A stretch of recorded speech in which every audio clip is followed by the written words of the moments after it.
Baik, kita mulakan.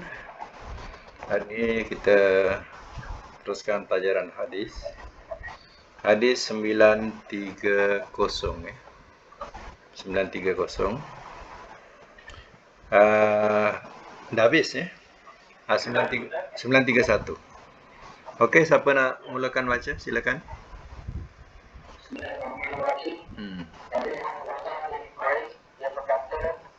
Saya bertanya kepada Rafi dan tadi tentang menyelarkan bumi dengan emas dan perak.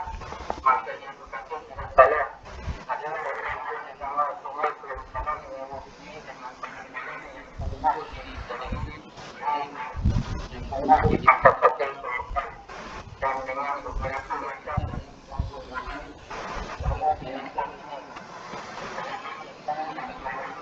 binasa itu dah tidak ada lagi manusia yang menyewa melakukan pada dirinya ada pun satu yang makhluk dan Ya. 931 catatkan. Hadis sah. 931 hadis sah. Matan boleh mengumpul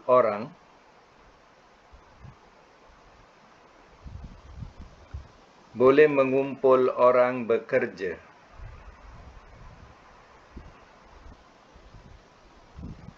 dengan sesuatu yang tertentu dan terjamin.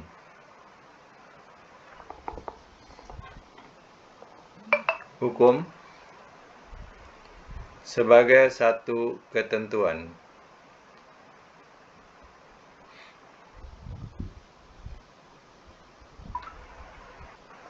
Baik ya, mak. Hadis yang dibaca, hadis 931 ini, mana bila seorang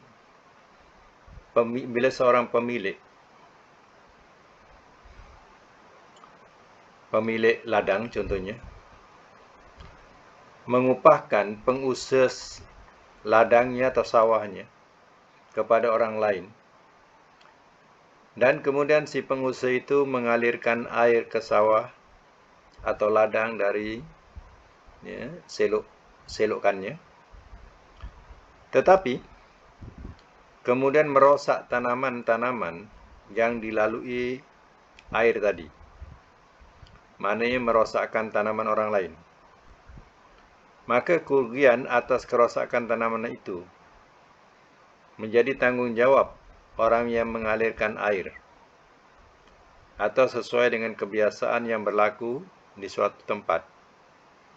Dan apabila ternyata hal semacam itu tidak dibebankan kerugiannya kepada orang yang mengalirkan air, maka agama tidak memandang sebagai ketetapan yang keliru. Artinya, dipahamkan ya bahawa sawah kita contohnya di tengah, maka kita perlukan saliran air ke tengah. Tapi oleh kerana mungkin tidak bersamaan sawah ataupun ladang kita dengan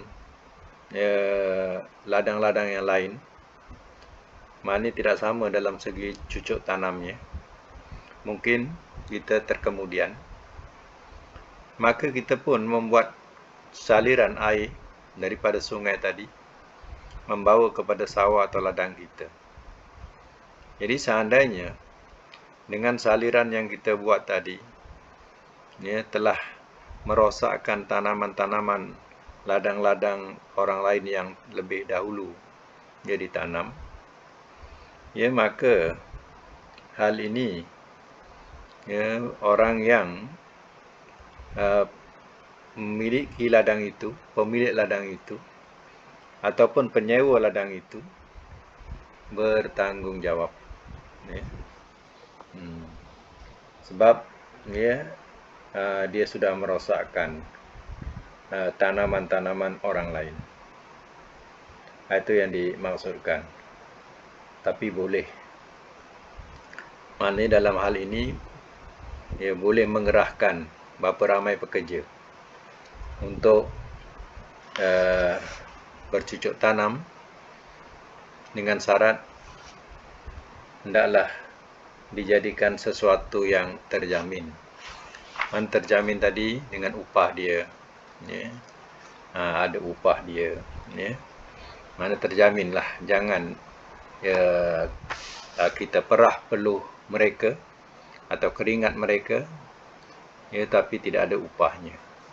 Itu ia tidak ada dalam Islam. Demikian. Siapa yang baca tadi sambung 931A, ada 1A lagi. Nanti kejap saya on. Sekejap. Okey. Nah, buka mic.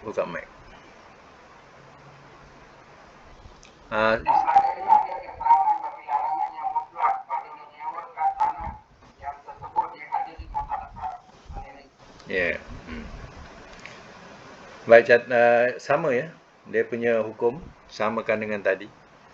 931. Di sini menerangkan katanya, pada zaman Nabi, orang menyewakan tanah atau sawah tanpa memungut wang dalam jumlah tertentu. Hanya pembayarannya berupa hasil yang tumbuh dari tanah yang disewakan itu. Mana terkadang tidak perlu kepada bayaran duit, tapi boleh juga bayaran itu dengan hasil yang dituai. Dia dapat bahagian. Tuan punya tanah dapat bahagian daripada tuaian tadi.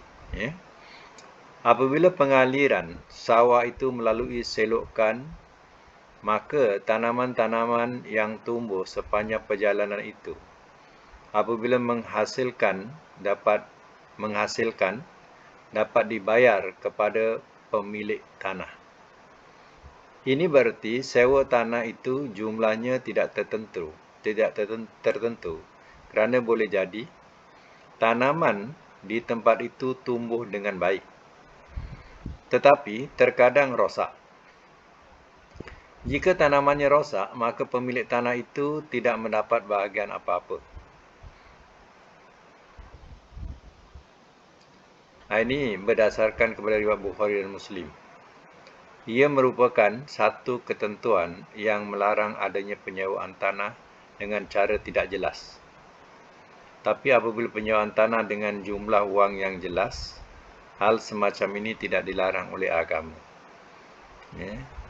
Terkadang ada juga cara macam tu, cara yang tidak jelas. Contohnya, dia salirkan air kepada sawah yang di tengah. Tapi dengan saliran tadi mungkin bocor mengenai tentang apa kepada sawah orang lain. Dan tanaman itu pula menjadi subur contohnya. Itu maknanya pihak yang mengalirkan air itu tidak perlu bertanggungjawab, ataupun orang yang punya tanah tadi tidak perlu minta apa-apa pun daripada saliran air itu, orang yang mengalirkan air itu. Tetapi kalau seandainya merosakkan, maka ia perlu ada ganti rugi.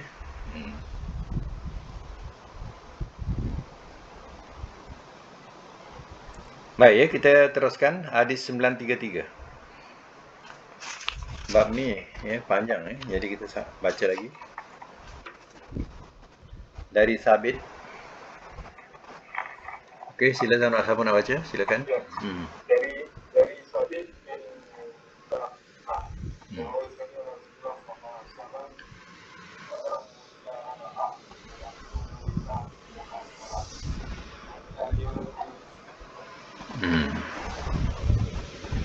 Baik, catatkan. 932. Hadis sah. Matan, dilarang muzaro'ah. Tulis juga, dilarang muzaro'ah secara mutlak.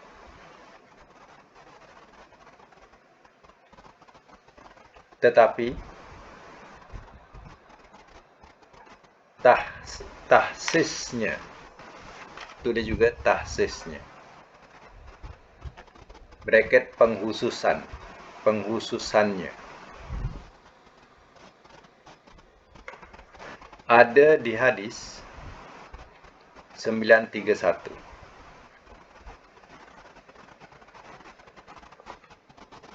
Hukum sebagai satu ketentuan.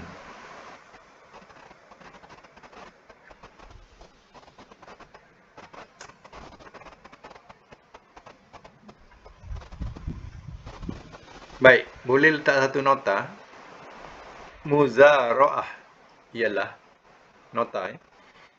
Muzaro'ah ialah menyerahkan sawah atau ladang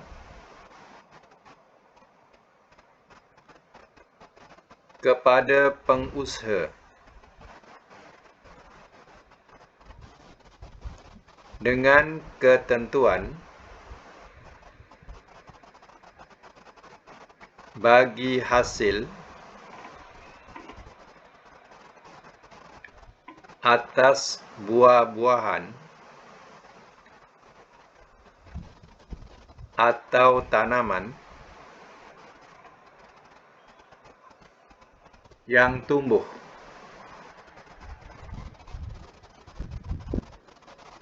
di tanah tersebut.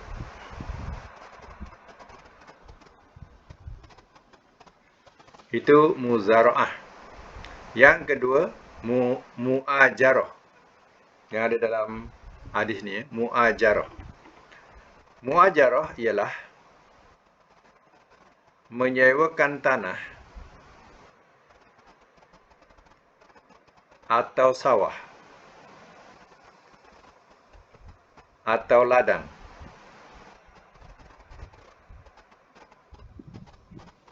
kepada orang lain.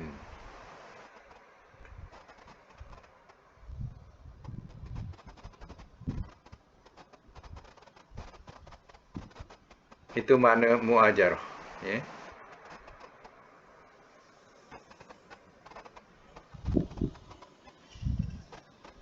Dalam hal itu disebut muzaro'ah dengan mu'ajarah. Ya.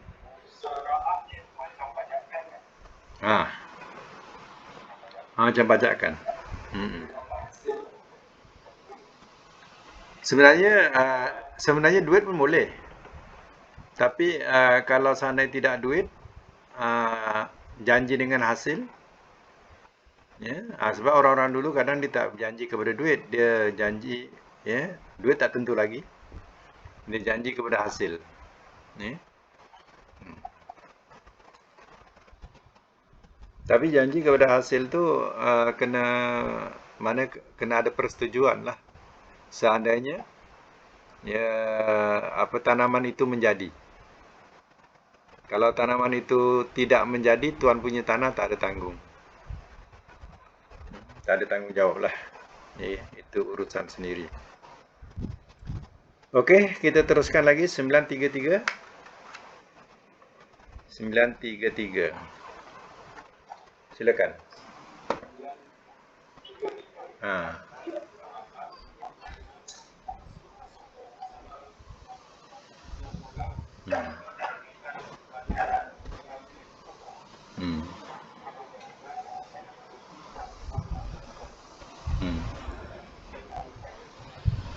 Okey. Catatkan hadis 933. Hadis sah. Matan boleh memberi upah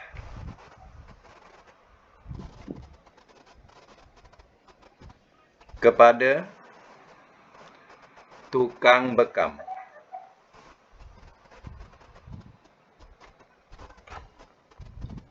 Kepada tukang bekam. Hukum mubah.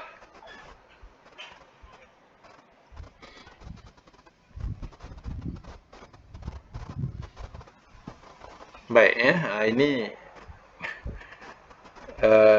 tukang bekam boleh mendapat upah dari pekerjaan berbekam orang lain. Ya, maknanya dia boleh mengambil upah. Ini berbekam. Kalau Jawi lah, tulis. Okey, silakan. Siapa nak tanya? Okey.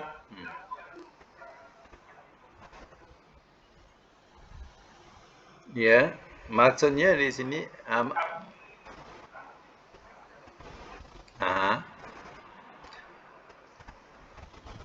maks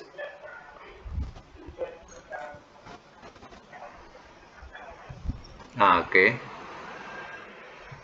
Jadi kalau ikutkan pada mana pekerjaan ini dianggap pekerjaan yang ya kurang baik lah. Ya. Kurang baik ni maknanya pekerjaan ni kotor sebab berkaitan dengan darah. Ya. Jadi pekerjaan tu kotor. Tetapi ya, maknanya abang kata tadi perkhidmatan dilakukan tu ya bolehlah diberi upahnya. Ya. Mana kerana ada hadis yang membolehkan dia ya menerima upah, mana tidak ada salah lah. Ya. Ataupun ya iyalah. Sebab itu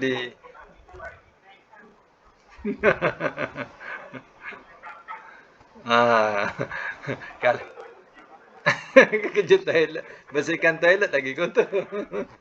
Kan? Hmm.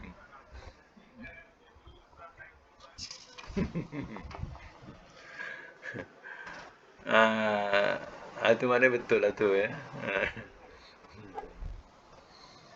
Jadi bolehlah dikiaskan. Ya, pekerjaan tu kotor tapi halal. Itu maknanya macam tu lah. Pekerjaan tu kotor tapi halal. Hmm. Hmm. Macam berbekam ni, ya, kalau tak ada siapa yang nak buat, kalau tak ada yang sanggup lakukan, ya, tak adalah orang nak buat. Ya. Bagaimana orang nak berbekam kalau tak ada yang nak lakukan? Ya. Jadi zaman Nabi itulah salah satu cara nak jaga kesihatan, iaitu dengan berbekam. Itu salah satu ya, bukan semua penyakit mesti berbekam, silap ya. Salah satu cara ya. Kalau kita katakan semua penyakit dengan berbekam, itu dah salah lah tu. Ya. Artinya semua boleh sembuh dengan berbekam. Tak ada. Ya. Saya nak tanya tadi, ya, cara pula ni tulisan Jawi ya. Tulisan Jawi berbekam ejaannya macam mana? Kalau Jawi berbekam. Kalau tulisan Jawi.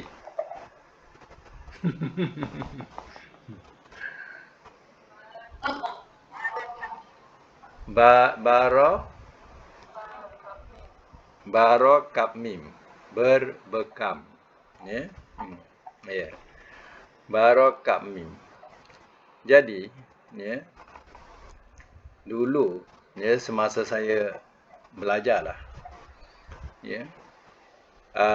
Perkataan baro kap mim waktu belajar bahagian fiqh. Ya, bahagian fiqh. Jadi adalah satu guru ni, dia baru dipindahkan kat situ. Dia baru balik daripada Mesir, kemudian dia dipindahkan ke sekolah yang saya belajar lah. Masa itu belajarlah bab ya, berkaitan dengan fiqh ni. Maka dia pun bacalah barokat mim tu. Ya, babu, bab tu Arab, dia baca Arabnya. Babu birabbikum. Babu birabbikum, mana bab terhadap Tuhan kamu. Bi itu dengan Robbi Tuhan, kum tu kamu. Ya. Jadi lama jugalah dia nak memahamkan apa? Apa maksudnya ya bab terhadap Tuhan kamu. Puas dia nak memikirkan tentang apa maksudnya. Dia tak tahu. Rupanya cakap Melayu bab berbekam. Jadi bila diarabkan berbekam tu, orang Arab akan baca birabbikum.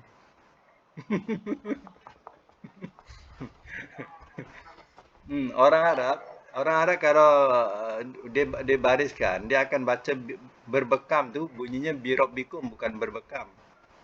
Ya, birabbikum. Jadi birabbikum ni ya dengan Tuhan kamu ke terhadap Tuhan kamu atau samalah tu. Dengan tu boleh maknakan terhadap. Rabbi tu Tuhan, kum tu kamu. Ya. Rupanya maksudnya sunat berbekam. Puas dia nak mencari maksud sunat terhadap Tuhan kamu. Ya. Apa bab terhadap Tuhan kamu. Ya. Atau depannya apa tak silapnya babu sunnatu birabbikum. Dibaca macam itulah. Sunat bab sunat berbekam. Ya. Jadi dia maknakan yang dalam hadis tu hajam. Ihtajama tu. Dalam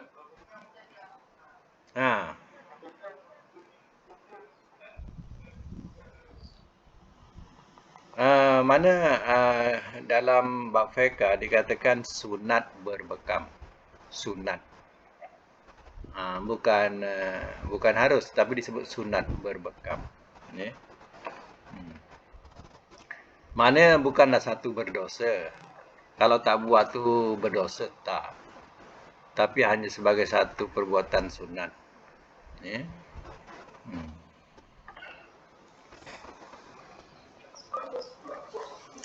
Sebab Rasul ada buat. Ya. Jadi hal itu tidak dapat dinafikan ya sebab zaman tu ya cara mereka ya berubat ya caranya demikian. Pernah satu kisah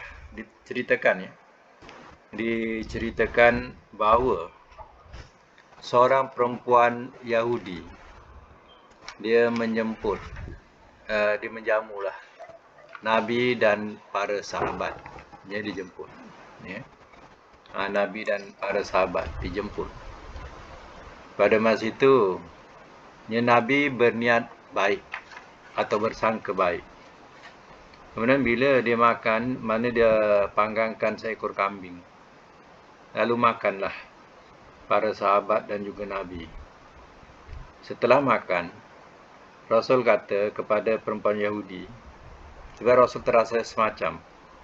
Ya, Rasul kata, adakah engkau bubuh racun pada kambing ni? Kata perempuan tu benar. Dia tak bohong. Benar.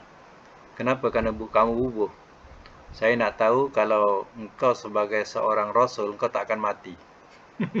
Dia kata, dalam hati Nabi, manusia mana pun kalau minum racun tak ada mati. Kan? Bukan Rasul saja. Ya. Kalau engkau sebagai Rasul, engkau tak akan mati. Kalang kabut juga Nabi tu. Ya. Bila dengar dia mengaku yang dia memang bubuh racun. Ya.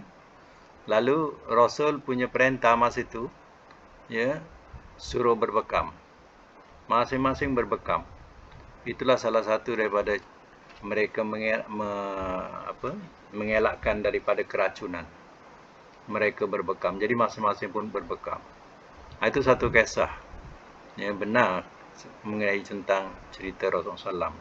Macam mana perempuan Yahudi ini ya, dia meracun Nabi dengan cara halus. Ya. Tapi Allah ya memelihara Nabi. Ya. Dan diceritakan juga dalam sejarah waktu akhir-akhir hayat dia punya bisa racun tu masih dia dapat dirasai oleh Nabi. masih ada juga sakit itu tinggal tu terasa dirasai oleh Nabi. Ya, sakitnya bisa racun tadi. Ya. Itu kena fahamlah sejarah tu bahawa Rasul juga adalah manusia biasa. Dalam segi fitrah manusia biasa, hanya bezanya Allah bagi wahyu kepadanya. Okey, ya kita sambung lagi hadis pendek ya, 964 sekarang ni. Ya, siapa nak baca silakan. Buka mic.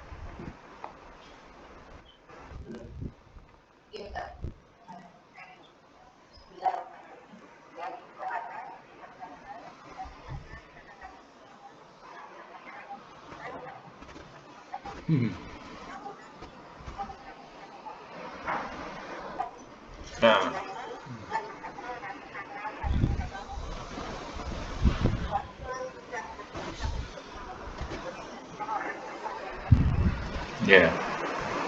Baik, kita catatkan dulu hadis 934. Hadis sah. Matan dilarang menjual darah.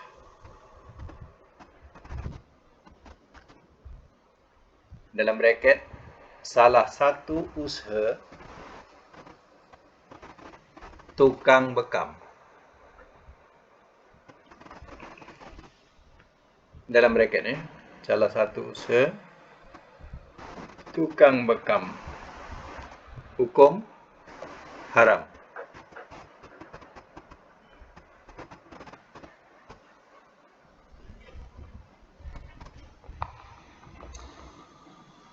Kita kena tahu juga dulu ya, orang-orang dulu tukang-tukang bekam zaman jahiliyah, ya, mereka kumpulkan darah ni dan darah ni akan dijual. Mana banyak guna dia, ya. Untuk pewarna, untuk warna merah contohnya, ya. Darah juga boleh digunakan, ya. Banyaklah maknanya yang mereka boleh olah daripada darah tadi. Jadi usaha macam ni hukumnya haram, ya, kalau seandainya dia bertujuan untuk jual darah.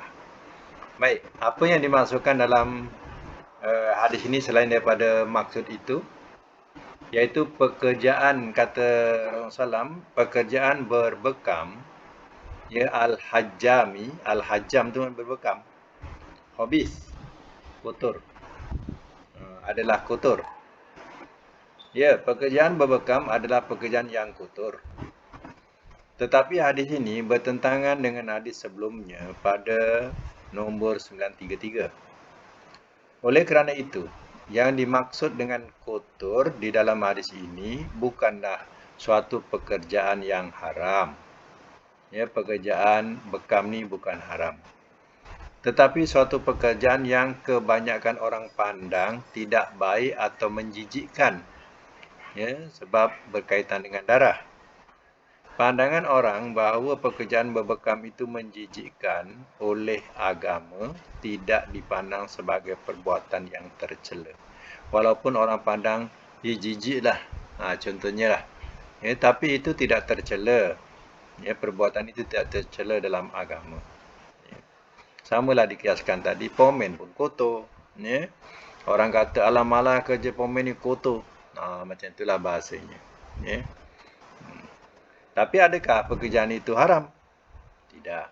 Ya. Itu kiasan dia lah. Ya. Okey. 935. Siapa nak baca silakan.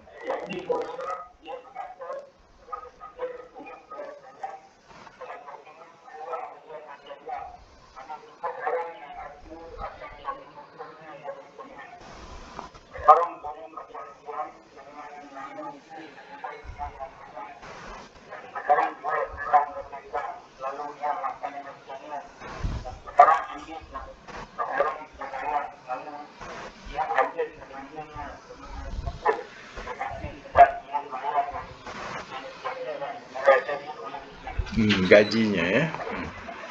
tak ada dibayar upah. Okey, catatkan 935 hadis sah. Matan boleh mengupah orang yang bekerja hukum mubah.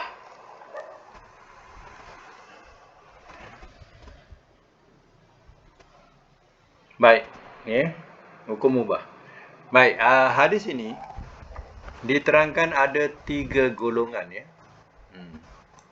3 golongan yang dikatakan oleh Nabi.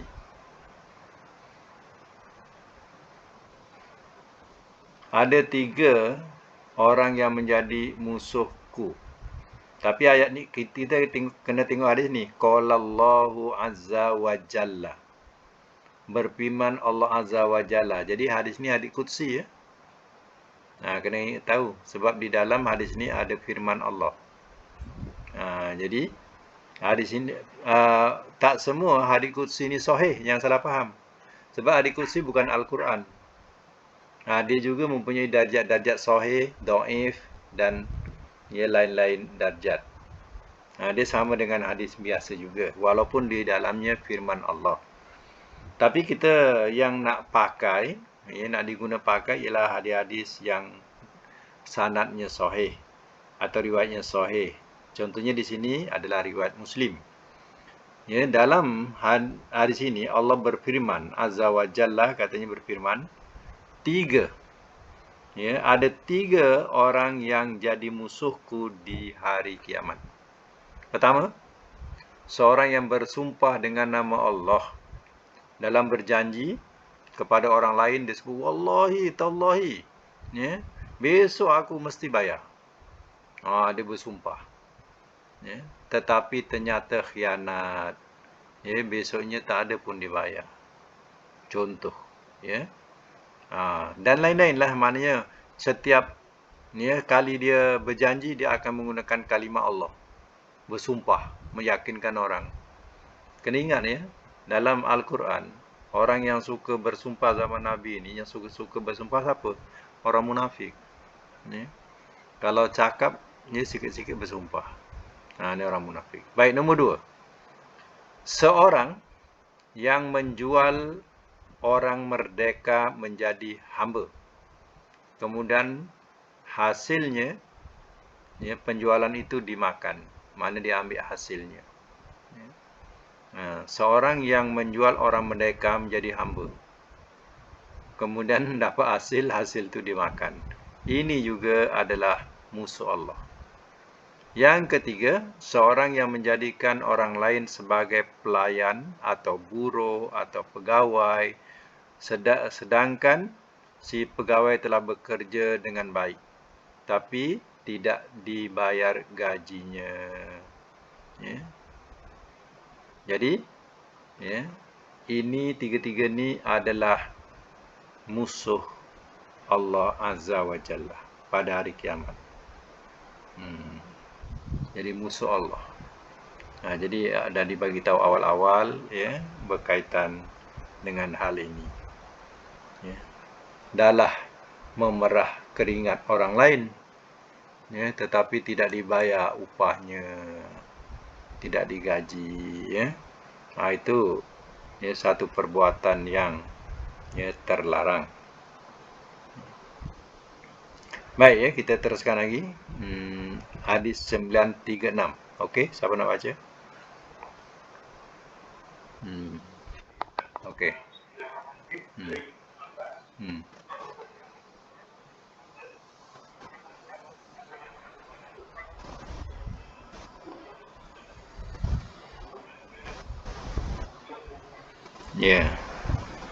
Baik, catatkan, Hadis 936. Hadis sah. Matan boleh mengambil upah untuk mengajar Al-Quran.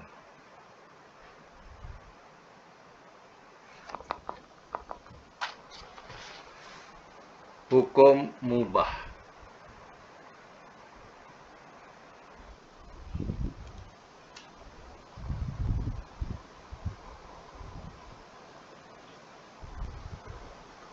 Baik, dalam hadis ini diterangkan katanya dari Ibnu Abbas, tapi Rasul yang bersabda, Inna ahaqqa ma ahastum alaihi ajron kitabullah.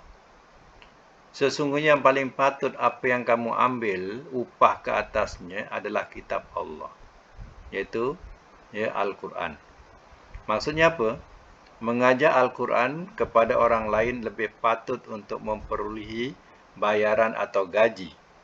Kerana mengajar Al-Quran adalah perbuatan yang paling terpuji dan paling mulia. Jadi kalau seandainya guru-guru Al-Quran ini tidak dibayar atau tidak dibagi upah, jadi siapa yang nak mengajar anak-anak buah Al-Quran, ataupun generasi-generasi bawahan, siapa yang nak mengajar kalau tak ada guru-guru yang nak mengajar Al-Quran?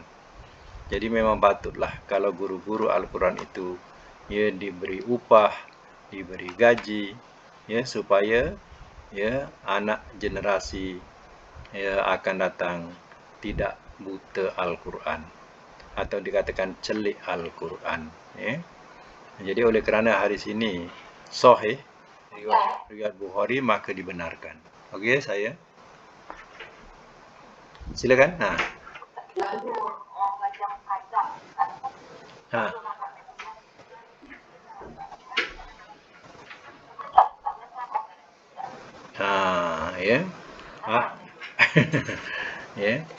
Itu sebenarnya masyarakat ni dia memandang begitu rendah taraf orang yang mengajar mukadam contohnya,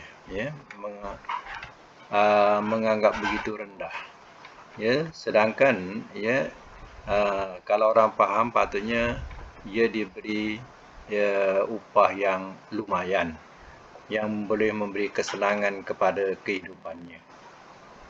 Sebab itu terkadang ada yang memberikan secara seikhlas hati. Seikhlas hati itu bukan besar sangat pun, yang tidak memadai dengan tenaga yang dia lakukan. Jadi hal ini hendaklah perlu disedari.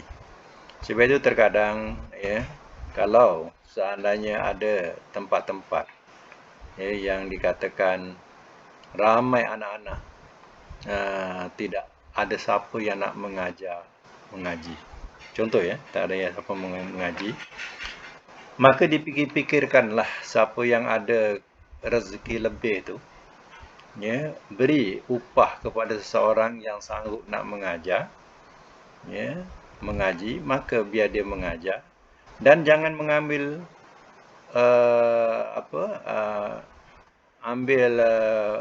upah daripada maknanya jangan dia mengambil duit daripada murid-murid yang diajar. Mana ada seseorang yang mengelolakan ataupun yang membiayai, maka guru ini mengajar sama ada murid datang ataupun tidak datang, dia tetap mengajar. Maka orang yang membiayai ini akan dapat pahala sebanyak mana yang diajarkan kepada murid-murid itu. Walaupun kita tak mengajar, tapi kita sudah mendapat pahala daripada situ, kerana kita telah menyumbangkan rezeki kita kepadanya. Itu kelebihan dia, tapi ramai yang tak nampak dan tidak mengambil berat tentang hal ini. Jadi penting sebenarnya dalam masyarakat ini, penting ada yang berfaham demikian, yang menitik beratkan tentang hal-hal yang dianggap sebagai remeh ni. Sebenarnya inilah pahala kalau nak tahu. Kalau kita buat, itulah pahala. Kita tak sanggup nak mengajar, Ya, kita bagi orang yang sanggup mengajar, kita bagi dia upah kepadanya. Jadi kita dapat pahala. Kan mudah, ya. Mudah untuk mendapat pahala. Okey. Okey, dalam hal ini mana yang okey.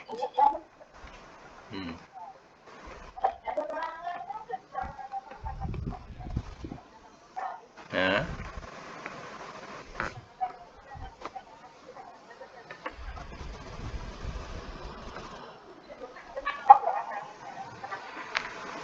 Ya. Begini maknanya terkadang sebahagian yang mereka faham, mereka faham bahawa sebutan upah itu, sebutan upah tidak akan memberi pahala kepada yang mengajar. Maknanya kalau misalnya dikatakan sebagai ini upah engkau mengajar. Jadi yang mengajar ini dia tidak dapat pahala, sebab sudah diupah. Jadi sebab itu ada cara lain, kita namakan dia sebagai hadiah, atau sumbangan atau sedekah. Boleh digunakan nama-nama lain yang menjadikan yang memberi pun berpahala, yang mengajarkan juga berpahala. Jadi masukkan macam itulah.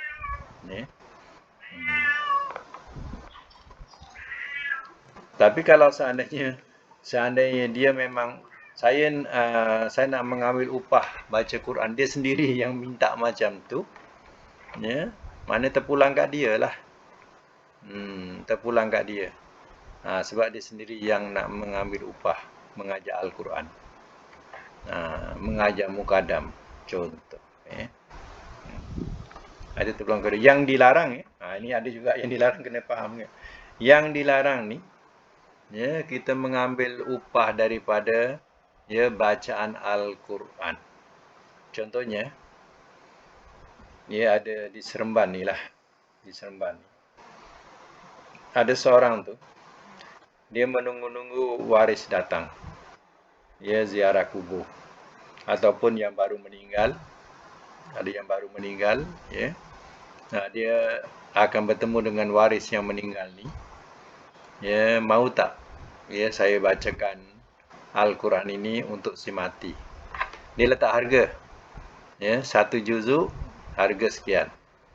3 juzuk harga sekian. 1 Al-Quran harga sekian. Siap harga tu. Siap harga.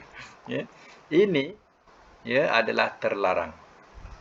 Perbuatan ini tidak ada zaman Nabi. Mengambil upah untuk bacaan si mati. Itu tidak ada. Jadi yang perbuatan macam itu perbuatan yang terlarang. Ataupun kita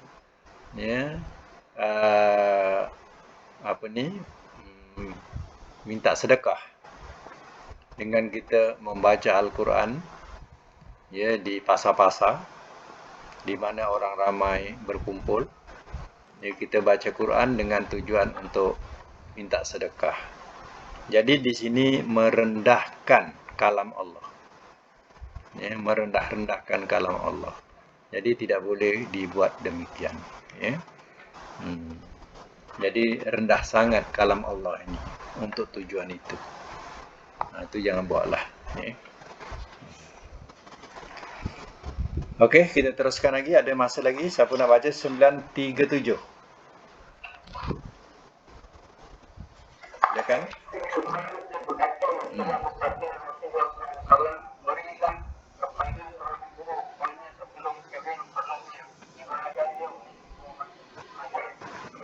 Okey, saya tekan 937.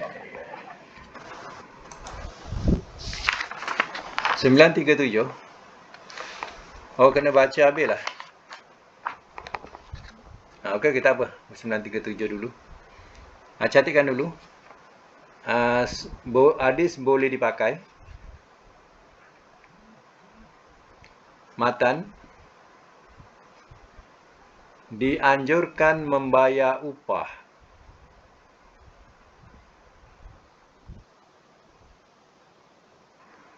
secepat-cepat setelah selesai pekerjaan.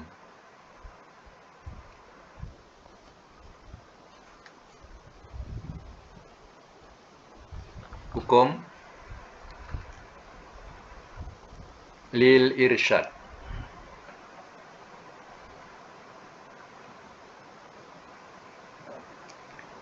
Sembilan tiga tujuh, catatkan 938, 939 sama ya. Sama hukum. Catatkan situ sekali. 938, 939 sekali. Jadi dalam hadis yang 937 ni, ini kata Nabi ya. Hadis ini hadis riwayat Ibnu Majah yang dikatakan sebagai hadis yang sah. Maknanya seorang majikan diperintah untuk membayar gaji kepada buruhnya sebelum buruhnya itu sendiri menagih. Jangan sampai buruhnya tadi meminta. Kita sendiri yang bertanggungjawab. Kalau contoh misalnya orang misir rumput lah selalu kan. Orang misir rumput, ya, memang patutlah kalau kita baca di sini. Bayarkanlah, kata Nabi, u'tu ajrahu qabla an yajifa araku. Maknanya, bayarkanlah kepada buruh upahnya sebelum kering peluhnya. Orang kita suruh dia misir rumput, ya. Sebelum kering peluhnya tu, ya, kita dah bayar. Itu sebaiknya, ya. Jangan tunggu sampai dia menagih kat kita baru kita nak bayar. Itu tak baik, ya. Okey, 938 dengan 939 siapa nak baca? Ini satu hadis ya, sama. Yang sama tadi siapa? Musa Samam, okey. Hastamam. Nanti kejap je. Okey, buka mic.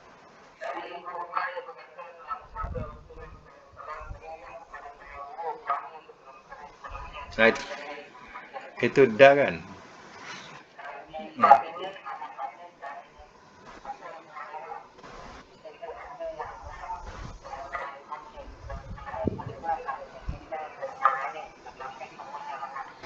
Okey, ini man. Okey, terus. Teruskan. Habis Sain,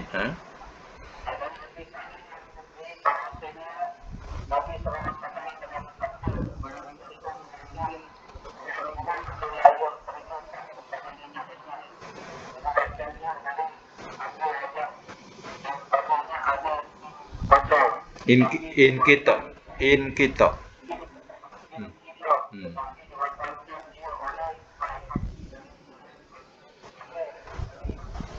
Catatkan 940, hadis lemah.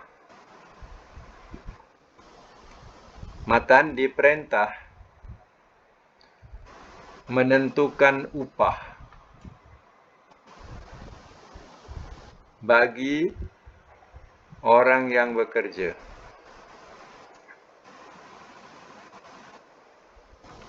Hukum sebab lil irsyad.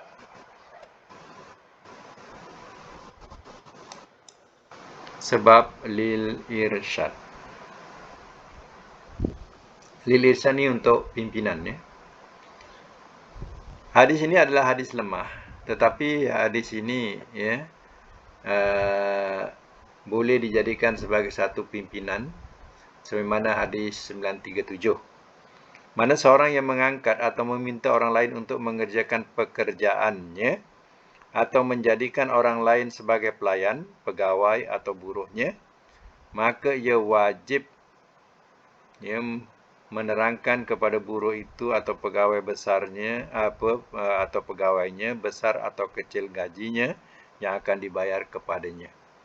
Jadi kena jelas atau terang, berapa upah dia atau berapa gaji dia.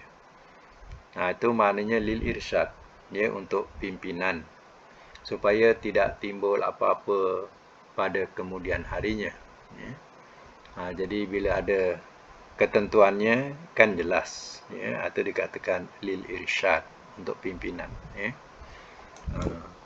Jadi kita punya kuliah hadis sampai 940 akan datang kita masuk tajuk baru, menghidupkan tanah mati atau tanah gersang, ya.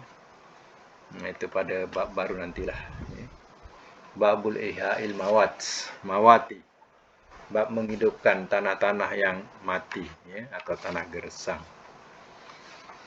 Baik, ya, kita kejap kita tutup dulu doa, nanti boleh buat soalan, ya.